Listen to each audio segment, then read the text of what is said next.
Oke, jadi di sini saya akan menjelaskan hasil kerja saya pada bagian analisis preskriptif.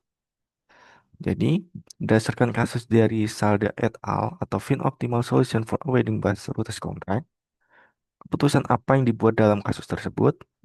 Keputusan utama yang dibuat dalam kasus ini adalah menentukan vendor mana yang akan diberikan kontrak untuk melayani masing-masing rute bus sekolah dengan tujuan memenuhi semua kebutuhan rute bus, menggunakan anggaran secara efisien, mematuhi batasan jumlah rute yang dapat ditangani oleh vendor, dan memastikan sebagian rute tetap dilayani oleh armada milik sekolah sendiri atau 30-40%.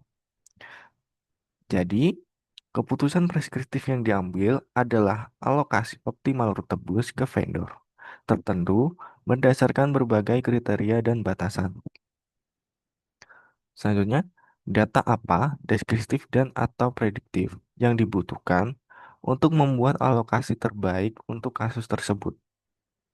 Jadi data deskriptif yang dibutuhkan yaitu daftar rute bus yang harus dilayani, harga penawaran dari masing-masing vendor untuk tiap rute, minimum jumlah rute yang bersedia diambil oleh setiap vendor, kapasitas armada milik sekolah atau berapa persen dari total rute yang bisa mereka layani, dan variabel penilaian vendor seperti biaya atau cost, kapabilitas atau capabilities, keandalan atau reliability, stabilitas keuangan atau financial stability, dan kecakapan bisnis atau business acumen.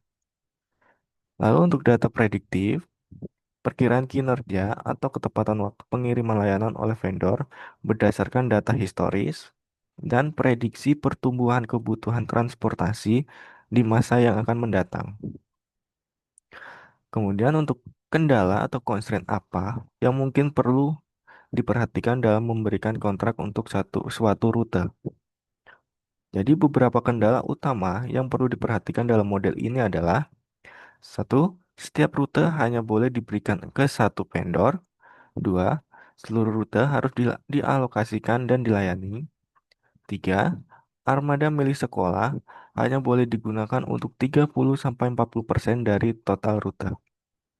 Lalu selanjutnya ada vendor tertentu mungkin memiliki syarat minimum jumlah rute, misalnya minimal 10 rute agar harga tidak naik.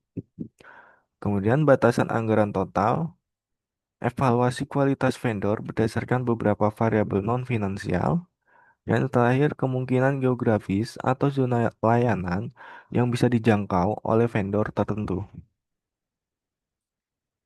Selanjutnya, yang terakhir, contoh kasus apa lagi yang dapat dimodelkan menggunakan pengambilan keputusan semacam ini. Jadi, contoh-contoh kasus lain yang bisa dimodelkan dengan pendekatan preskriptif seperti ini yaitu ada distribusi logistik, yaitu menentukan pusat distribusi mana yang harus menangani pengiriman ke wilayah tertentu agar biaya logistik minimum. Lalu ada penjadwalan karyawan, yang dimana menentukan jadwal kerja karyawan agar beban kerja merata dan tetap memenuhi kebutuhan operasional.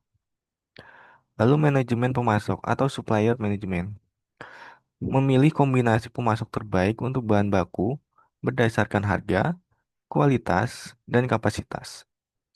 Lalu ada perencanaan produksi, ini menentukan produk apa yang harus diproduksi dalam jumlah berapa dan di lini produksi mana untuk memaksimalkan keuntungan. Lalu yang terakhir penempatan fasilitas. Ini menentukan lokasi pembangunan pabrik atau toko baru untuk mengoptimalkan cakupan pasar dan biaya operasional. Mungkin sekian dari saya. Terima kasih.